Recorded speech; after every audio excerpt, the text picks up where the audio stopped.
J'ai inventé une histoire un jour de toujours mon personnage, le vieux soudard qui avait fait les guerres de Louis XV. Donc moi je suis un vieux chevalier abandonné en fait, c'est un peu ça mon idée quoi. Et donc j'avais écrit un personnage. Tout à fait.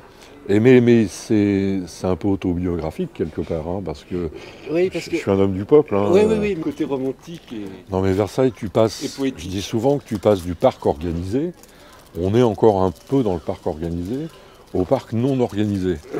Et le parc non organisé, c'est les allées, c'est les allées après le Grand Canal, quoi, tout simplement. Une fois que tu as passé la barrière, tu es dans le parc non organisé. Et donc moi, quand je prends par exemple l'allée de la Reine, qui est juste en face, c'est la campagne. C'est la campagne. Ouais, j'avais fait un post il y a 2 ans là-dessus, sur une promenade que j'avais faite dans l'allée de la Reine, pour aller jusqu'à la ménagerie.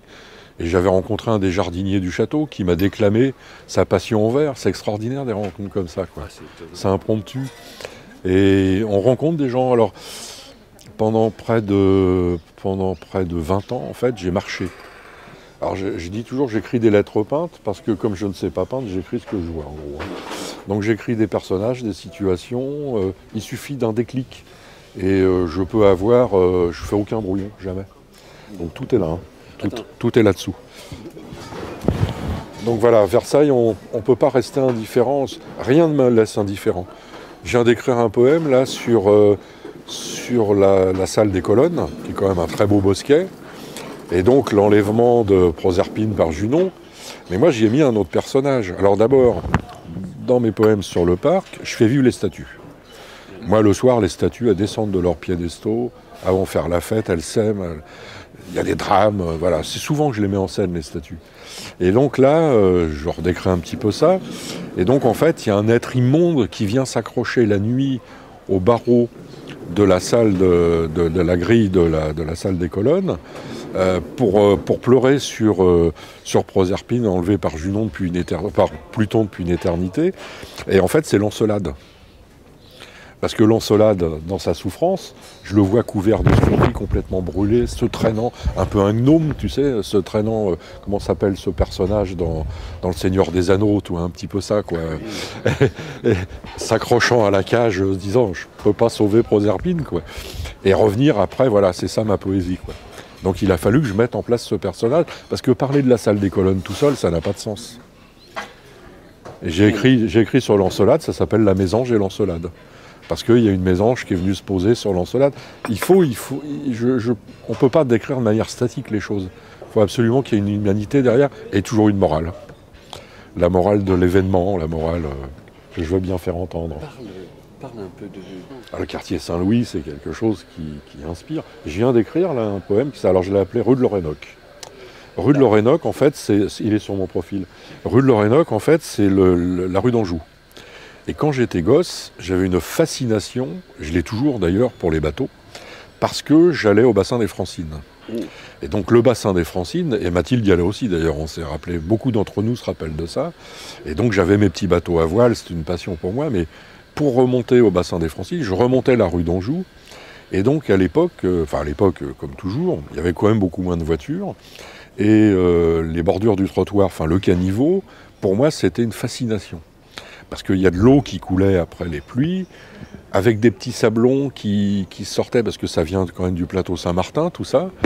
Et donc, dans mon imagination d'enfant, parce que j'ai lu depuis très jeune, depuis l'âge de 6 ans, donc j'avais déjà lu énormément à l'âge de 8 ans. Hein. Et pour moi, c'était un fleuve avec ses méandres, ses îles, et l'Orénoque, en quelque sorte. Et c'est pour ça que je l'ai appelé rue de l'Orénoque. Et il n'y a pas longtemps, il y a eu une expo sur le quartier Saint-Louis, je ne sais pas si tu as vu, qui a été faite par les commerçants du quartier. Oui, bien sûr, et donc ils ont exposé mes poèmes. Ils ont exposé. Alors j'ai écrit un poème qui s'appelle La Grande, c'est un poème, hein, qui parle d'une femme que j'ai connue quand j'avais 8 ans peut-être. Donc je la voyais de ma mansarde, et elle était au coin, dans le café qui s'appelle Le Mansard maintenant, et dans le temps qui s'appelait Chez Nénette. Donc c'était un peu louche, quoi. Et cette femme, elle était des cheveux très courts, très belle, je m'en souviens très bien, très grande. Et les gens l'appelaient la Grande, et personne ne lui parlait. Et j'ai appris, un peu en vieillissant, qu'en fait, elle avait été tondue à la Libération. Et ça m'avait tellement choqué cette histoire qu'il a fallu que j'écrive, 50 ans après, son histoire, parce que je ne l'ai jamais réellement connu, mais c'est sa grande solitude, sa beauté, et puis le fait que je lui disais pas bonjour, parce que je n'avais pas le droit de dire bonjour à cette femme, quoi. Donc je lui ai rendu hommage comme ça. Et je dis qu'après l'amour, la guerre, l'amour, c'est compliqué. La libération et l'épuration a été aussi pénible que l'occupation pour beaucoup de gens. Il y a eu des règlements de compte terribles. Alors je dis souvent à des amis ou à mes enfants, je dis n'oubliez pas, aujourd'hui on parle d'époque troublée, n'oubliez pas que dans ces époques-là, les propos étaient encore bien plus violents et plus racistes qu'on imagine. On disait des choses épouvantables à table. On disait des choses épouvantables et nous on s'en rendait pas compte, on était gosses quoi, c'était comme ça. Ah ouais. C'est comme ça que je compose. Alors la Provence, beaucoup, la Méditerranée, la Ciotat, parce que j'ai une grande passion pour la Ciotat. J'ai écrit aussi des choses plus dramatiques, Issa de Lampedusa, que je réédite de temps à autre. Il a fallu que j'écrive pour expliquer le parcours d'un de ces hommes des hauts plateaux d'Éthiopie qui fuyaient et qui traversaient la Méditerranée sur un bateau. Donc c'est dramatique, mais je l'ai voulu avec beaucoup d'humanité, quoi. Et en fait, l'histoire derrière ça, il y a toujours une histoire, une morale dans ce que j'écris. Et la morale, je la trouve que vraiment dans les dernières strophes de mes poèmes. Je ne la construis pas au départ. Je pars sur une histoire et petit à petit, la morale arrive. Et en général, je ne peux pas terminer un poème s'il n'y a pas une morale au bout, quoi. Et donc, Issa de Lampedusa, c'est l'histoire de ces hommes des hauts plateaux. C'est une histoire vraie en plus. Alors je ne sais plus si c'est en Éthiopie, enfin c'est dans la Corne de l'Afrique. C'est un peuple qui a décidé que les vaches appartenaient au monde entier, appartenaient aux hommes. Donc il n'y a pas de limite.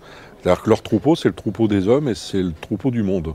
Donc lui, comme il est pauvre, il quitte son village, un peu appâté par un type qui lui fait croire qu'en Europe tout est merveilleux, pour aller dans ce pays où il y a des vaches partout, il va pouvoir continuer à élever un troupeau. C'était ça mon histoire, quoi. Et à la fin, il y a une histoire dramatique, il y a une petite fille sur ses genoux qui meurt dans le bateau, enfin bon, et ils sont sauvés par des gardes-côtes, mais c'est en filigrane, c'est-à-dire que dans les personnages que je plante, il y a d'abord l'humanité, puis après, il y a l'environnement, il y a le décor, quoi. C'est une pièce de théâtre.